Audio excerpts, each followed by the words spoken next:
जय हिंद मेरे प्यारे बच्चों, कैसे हैं आप लोग। आशा ही नहीं पूर्ण विश्वास है कि आप लोग अच्छे से होंगे, आप लोग की पढ़ाई अच्छे से चल रही होगी। तो जो हमारा एनडीए 25 फर्स्ट के लिए जो फ्री लेक्चर प्रोग्राम फ्री जो कोर्स चल रहा है, उसमें मैं अब ट्रिग्नोमेट्री पढ़ाना शुरू कर दिया हूँ। पहला जो हमारा लेक्चर हुआ है जिसमें मैंने पढ़ाया मेजरमेंट ऑफ एंगल, बहुत कंफ्यूजन होता है उसमें बच्चों को, तो मैं बिल्कुल आराम से एक एक चीज एक एक पॉइंट को क्लियर करते हुए मैंने पढ़ाया है। तो आप उस लेक्चर को जरूर देखिएगा, ठीक है। उसके बाद आज हम लोग पढ़ेंगे ट्रिग्नोमेट्रिक रेशियो, जहां से एक क्वेश्चन बनना शुरू हो जाता है एनडीए के लिए। हालांकि कभी कभी मेजरमेंट ऑफ एंगल से भी क्वेश्चन आता है। तो देखिए, ट्रिग्नोमेट्रिक रेशियो का हम आगाज करने जा रहे हैं। ट्रिग्नोमेट्रिक रेशियोज, तो आपको पता है ट्रिग्नोमेट्री तो आप लोग क्लास 10 9 10 से ही शुरू हो जाता है पढ़ना। तो इसमें हम लोग क्या करते हैं, ट्रायंगल में हम लोग राइट एंगल ट्रायंगल का सिलेक्शन करके इसी पे पूरा ट्रिग्नोमेट्री पढ़ लेते हैं, है ना। इसमें कोई स्केलेन एंगल ट्रायंगल या कोई इक्विलेटरल ट्रायंगल या आइसोस्केलस ट्रायंगल का जरूरत नहीं पड़ता है, सिर्फ राइट एंगल ट्रायंगल की बात होती है। तो देखिए, राइट एंगल ट्रायंगल यहां पे ABC है, ठीक है। अब इसमें ये एंगल अगर हमने ले लिया थीटा, तो पहले ध्यान रखिएगा कि जहां एंगल थीटा बन रही है, जिस लाइन पे बन रही है, या बिल्डिंग जिस चीज पे खड़ा होता है, हम लोग क्या करते हैं, जो पिलर बनता है उसको बेस कहते हैं। तो यहां पे एंगल बन रही है, तो इस लाइन को हम लोग बेस कहेंगे, और इस एंगल के सामने वाले लाइन को हम लोग क्या कहेंगे, परपेंडिकुलर। और जो बचा सबसे बड़ा वो, इसको हम लोग क्या कहेंगे, हाइपोटेन्यूस, ठीक है। तो यहां पे आप लोग क्लास 10 से पढ़ते आए हैं कि यहां क्या होता है, पाइथागोरस थ्योरम होता है। क्या कहता है पाइथागोरस थ्योरम, कि अगर आप बेस को B से डिनोट करते हो और परपेंडिकुलर को P से डिनोट करते हो, हाइपोटेनस को H से डिनोट करते हो, तो हाइपोटेनस का square is equal to perpendicular square plus base square होता है। अब यहां से आपको कोई भी दो चीज दिया हुआ है, परपेंडिकुलर या बेस या हाइपोटेनस बेस, तो परपेंडिकुलर निकाल सकते हो। जिसमें ट्रिग्नोमेट्री पढ़ने से पहले आपको कुछ ट्रिपलेट्स का ज्ञान होना जरूरी है, ठीक है। उससे आपका कैलकुलेशन इजी हो जाता है। जैसे देखिए 3 4 5, अगर यहाँ पे 3 और 4 दिया हुआ है तो तीसरा क्या हो जाएगा, 5 हो जाएगा। 4 5 दिया हुआ है तो तीसरा 3 हो जाएगा, है ना।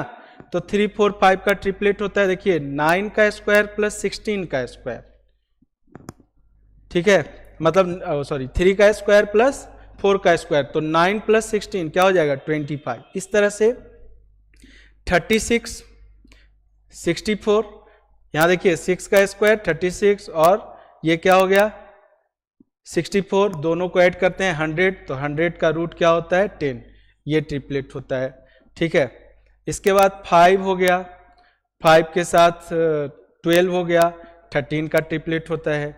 7 का 24 25 के साथ ट्रिपलेट होता है। इस तरीके से जो ट्रिपलेट्स हैं, है ना, वो आपको याद होना चाहिए, और इसी से रिलेटेड जो है रेशियो यूज होता है, ठीक है।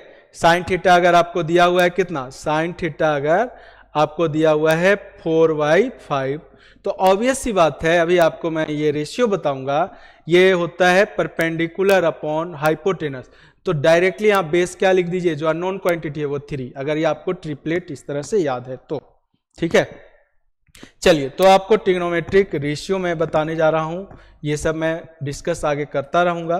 तो देखिए, ट्रिग्नोमेट्रिक रेशियो में सबसे पहले जो हमारा रेशियो है, इसको हम ट्रिग्नोमेट्रिक फंक्शन भी बोलते हैं बच्चों। क्यों बोलते हैं हम लोग ट्रिग्नोमेट्रिक फंक्शन, क्योंकि ये फंक्शन के डिफिनीशन को क्या करता है, ये फॉलो करता है, इसलिए हम लोग इसको ट्रिग्नोमेट्रिक फंक्शन भी बोलते हैं, ठीक है ना।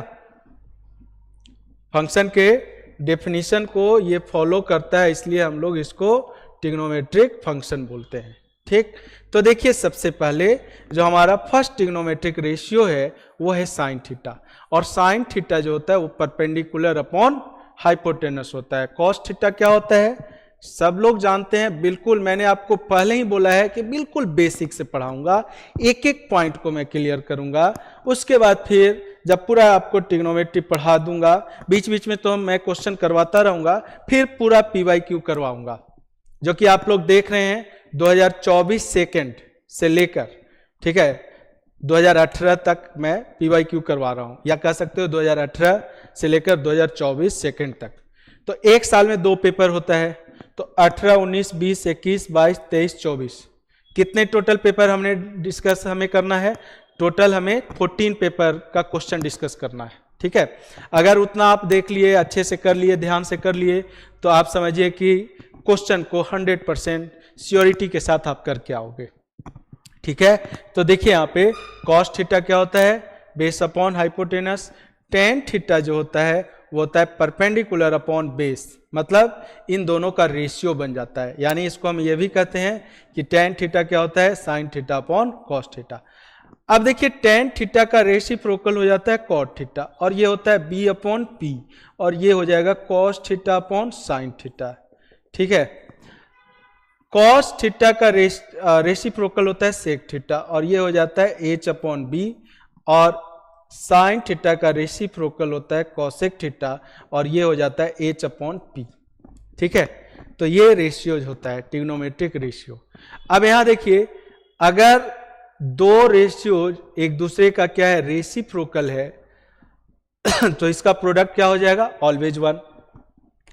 अगर कॉस थीटा को मल्टीप्लाई कर दिया किसके साथ?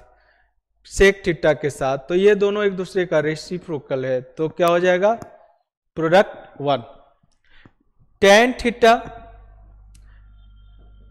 इंटू कॉट थीटा, ये क्या हो जाएगा? 1 हो जाएगा। तो ये भी आपको ध्यान में रखना है, ठीक है।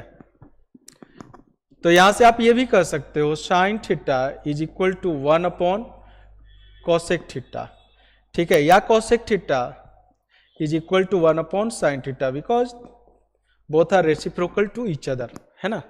तो ऐसे ही cos theta equal to 1 upon sec theta and sec theta equal to 1 upon cos theta, इस तरह से, ठीक है। तो ये बेसिक बात मैंने बताया आपको। आगे देखिए, जो इंपॉर्टेंट फॉर्मूला आपका बनने वाला है, ठीक है, यहां से स्टार्ट होता है।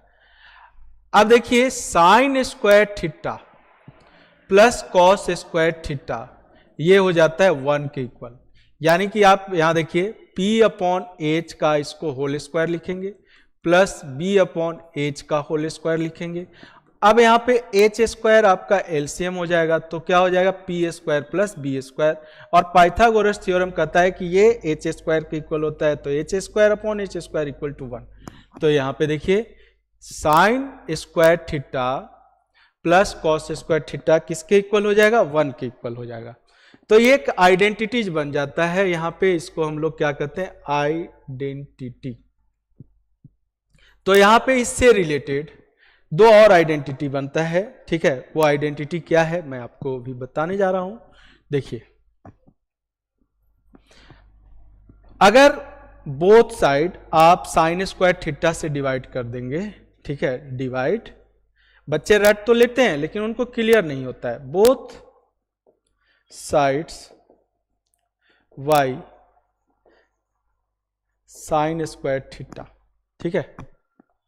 तो यहां पे देखिए क्या हो जाएगा? 1 प्लस कॉट स्क्वायर थीटा, क्योंकि cos square theta upon sine square theta cot square theta हो जाएगा, और 1 अपॉन साइन स्क्वायर थीटा अभी बताया आपको कि ये हो जाएगा कॉसेक स्क्वायर थीटा।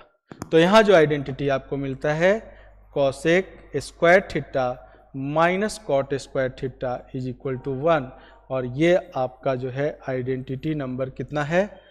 2, ठीक है। क्या हो गया? ये आइडेंटिटी नंबर 2। अब थर्ड आइडेंटिटी यहां से क्या बनता है कि अगर डिवाइड कर देंगे, dividing both sides y cos square theta, तो जब बोथ साइड को कॉस स्क्वायर थीटा से डिवाइड करेंगे बच्चों, तो यहां पे देखिए ना, आपको मिल जाएगा tan square theta plus 1 equal to sec square theta, और यहां से आप sec square theta minus tan square theta, sec square theta minus tan square theta is equal to क्या लिखेंगे 1। तो ये आइडेंटिटी नंबर 3 है जो कि काफ़ी इंपॉर्टेंट है। और इस 3 आइडेंटिटीज पे आपको मैं एनडीए में आने वाला क्वेश्चन करवाऊंगा, ठीक है। ये बिल्कुल इसी 3 आइडेंटिटीज है ना। तो यहाँ पे देखिए ये तीनों आइडेंटिटीज आपको क्लियर हो गया। अब देखिए अगर साइन थीटा दिया हुआ है ए और आपको निकालना है डायरेक्टली कॉस थीटा, तो आपको जब आइडेंटिटीज मिला हुआ है ना, साइन स्क्वायर थीटा ये plus cos square theta equal to 1, तो ये हो जाएगा 1 माइनस कॉस स्क्वायर थीटा, या कॉस स्क्वायर थीटा क्या हो जाएगा 1 माइनस साइन स्क्वायर थीटा। तो यहां से कॉस थीटा अगर निकालना है तो ये root under 1 minus sine square theta हो जाएगा। यहाँ पे प्लस माइनस भी लगेगा, लेकिन ये डिपेंड करता है, अभी आपको मैं बताऊंगा आगे, क्वाड्रेंट पे कि ये किस क्वाड्रेंट में है, ठीक है। यहां से साइन थीटा अगर आप निकालेंगे तो साइन थीटा हो जाएगा plus minus root under 1 minus cos square theta, ठीक है। तो अगर कॉस थीटा दिया हुआ है, साइन थीटा दिया हुआ है, तो कॉस थीटा क्या हो जाएगा 1 माइनस ए स्क्वायर, और अगर कॉस थीटा दिया हुआ है तो साइन थीटा क्या हो जाएगा 1 माइनस कॉस स्क्वायर थीटा, है ना।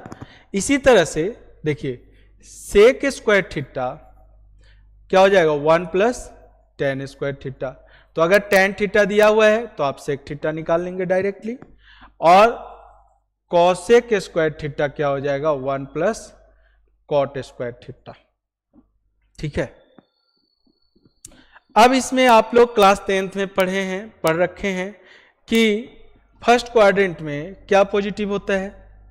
इन फर्स्ट क्वाड्रेंट देखिए ध्यान से, फर्स्ट क्वाड्रेंट की बात होगी तो इसमें ये बेस है, ये एंगल थीटा है, तो बेस यहाँ क्या है पॉजिटिव है ना, यहाँ परपेंडिकुलर भी पॉजिटिव है, तो हाइपोटेनस तो ऑलवेज पॉजिटिव होगा, क्योंकि ये जो है एच का वैल्यू पाइथागोरस थ्योरम से क्या हो जाएगा रूट अंडर पी, यहाँ निगेटिव होगा लेकिन उसका स्क्वायर करेंगे तो पॉजिटिव होगा, और बी का भी स्क्वायर पॉजिटिव होगा तो ये ऑलवेज पॉजिटिव रखना है आपको। तो इसमें तीनों रेशियो पॉजिटिव है, तो सारे ट्रिग्नोमेट्रिक रेशियोज क्या हो जाएंगे पॉजिटिव।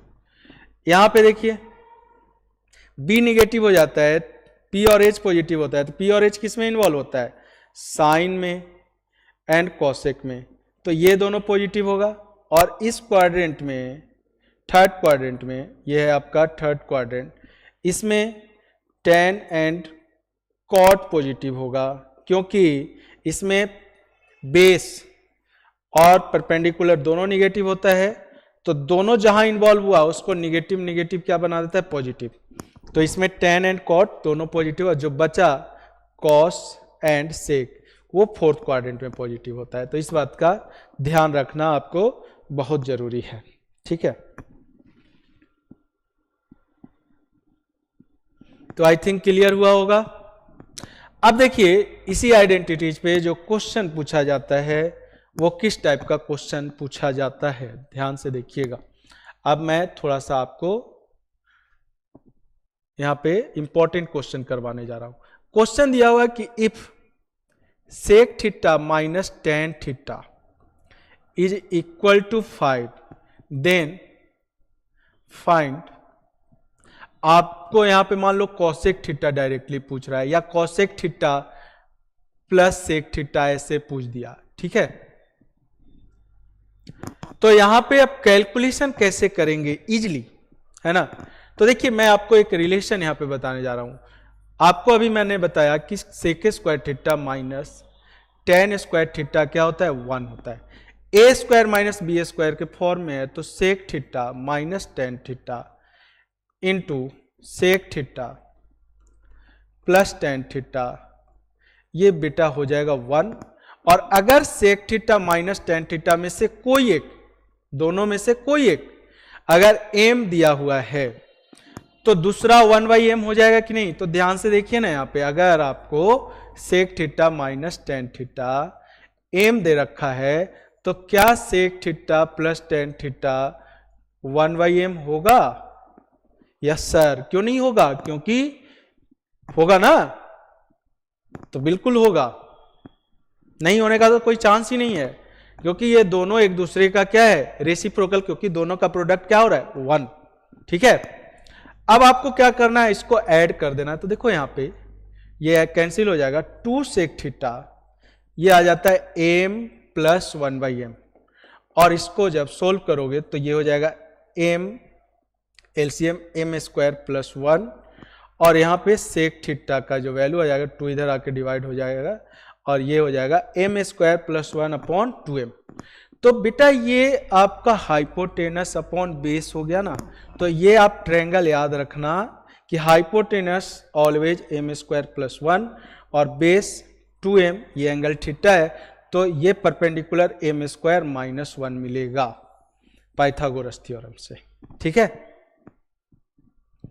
तो यहां पे अगर वैल्यू आपको ये दे रखा है 5, ठीक, ये ट्रायंगल अगर आपको याद है, क्या है, ये ट्रायंगल याद है, तो m का वैल्यू यहां देखिए ना 5 है, चाहे प्लस में दिया हो या माइनस में दिया हो सेम रिजल्ट आएगा। तो m का वैल्यू 5 है, तो आपसे यहां पे पूछ क्या रहा है, आपसे पूछ रहा है कोसेक थीटा। क्या पूछ रहा है आपसे, कोसेक थीटा। तो कोसेक थीटा क्या हो जाएगा डायरेक्टली, h अपॉन कितना p, यानी कि 5 का स्क्वायर 25 प्लस 1 26 अपॉन 24 प्लस सेक थीटा। ठीक है, तो सेक थीटा क्या हो जाएगा, देखिए ध्यान से, सेक थीटा हमारा हो जाएगा हाइपोटेनस, यानी कि 26 अपॉन, यहां पे देखिए 10 हो गया, तो आपका आंसर आएगा 26 अपॉन 24 प्लस 26 अपॉन 10, और इसको अगर सोल्व करने नहीं आता है तो छोड़ दीजिए, एनडीए की तैयारी करना है ना। तो देखिए डायरेक्टली मिल गया कि नहीं मिल गया। तो ये ट्रायंगल आपको सेक और टेन के लिए याद रखना पड़ेगा कि अगर सेक और टेन के फॉर्म में रहेगा तो इस तरीके से आपको क्या करना है, इसको मानना है हाइपोटेनस m स्क्वायर प्लस 1, और -1 कर दिए m स्क्वायर में तो परपेंडिकुलर, और 2 टाइम्स ऑफ m क्या हो जाएगा, बेस। ठीक है, तो देखिए यहां पे एक और क्वेश्चन करते हैं, फिर से मैं रिपीट कर रहा हूं, यहां पे आपको हाइपोटेनस m स्क्वायर प्लस 1, ये 2m और ये m स्क्वायर माइनस 1। अगर आपको यहां पे sec theta plus tan theta is equal to, अगर यहां पे 7 दे रखा है, और आपसे डायरेक्टली पूछ रहा है, मैं आंख बंद करके लिखता हूं जो भी आ जाए, कॉट थीटा, कॉट थीटा। ठीक है, तो कॉट थीटा क्या होता है बेटा, अगर ये आपको याद है तो कुछ करने का जरूरत है। कॉट थीटा होता है बेस, यानी कि 2 इंटू 7 अपॉन परपेंडिकुलर 7 का स्क्वायर माइनस 1, यानी कि 14 अपॉन 48, यानी ये 7/24 आ गया। क्लियर है। अब आपको मैं सिमिलरली यहां पे बता देता हूं कि अगर cosec theta minus cot theta m दिया हुआ है, तो आपको पता होना चाहिए कि cosec theta plus cot theta, क्योंकि ये थर्ड आइडेंटिटीज हमने बताया 1/m हो जाएगा। फिर आप इसको ऐड करोगे तो यहां पे क्या हो जाएगा, कैंसिल, तो 2 कॉसेक थीटा, फिर वो सेम चीज है, इसको सोल्व करेंगे तो यहां हो जाएगा m square plus 1 upon m, और ये 2 यहां से हटेगा तो कॉसेक थीटा क्या आ जाएगा, m square plus 1 upon 2m। तो यहां पे चेंज हो जाता है थोड़ा सा, ये सेक और टेन के लिए था, यहां देखिए यहां पे हाइपोटेनस सेम होता है, बट ये आपस में इंटरचेंज हो जाता है, यहां 2m आ जाएगा और यहां पे m स्क्वायर माइनस 1 हो जाएगा। बस ये ध्यान में रखना है, इससे रिलेटेड कोई भी क्वेश्चन आ जाए डायरेक्ट आप उसको कर सकते हैं। ठीक है बच्चों, ध्यान से देख लीजिए, अगर आपको कोई कंफ्यूजन इसमें लग रहा हो तो मुझे बताइए, मैं कंफ्यूजन को फिर से दूर करूंगा। हाइपोटेनस दोनों में सेम आएगा, ठीक है, बेस आता है डिनोमिनेटर में, किस में, सेक और टेन में, तो बेस आ जाएगा यहां पे 2m, और यहां क्या आ जाएगा, परपेंडिकुलर m स्क्वायर माइनस 1, और यहां पे इंटरचेंज हो जाएगा। अब देखिए अगर आपको क्वेश्चन में यहां पे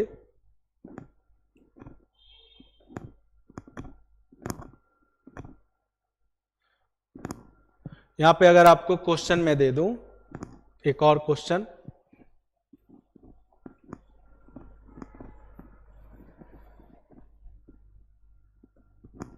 if cosec theta minus cot theta is equal to 1/3 ले लेता हूं, ठीक है, फ्रैक्शनल लेकर देखते हैं। आपसे पूछ रहा है कि भाई आप बता दो मुझे tan थीटा का वैल्यू क्या होगा। तो आपको मैंने क्या बोला, ये ट्रायंगल याद होना चाहिए, कॉसेक और कॉस में m स्क्वायर प्लस 1 हाइपोटेनस, ये थीटा है तो बेस यहाँ पे m स्क्वायर माइनस 1 और ये 2m परपेंडिकुलर।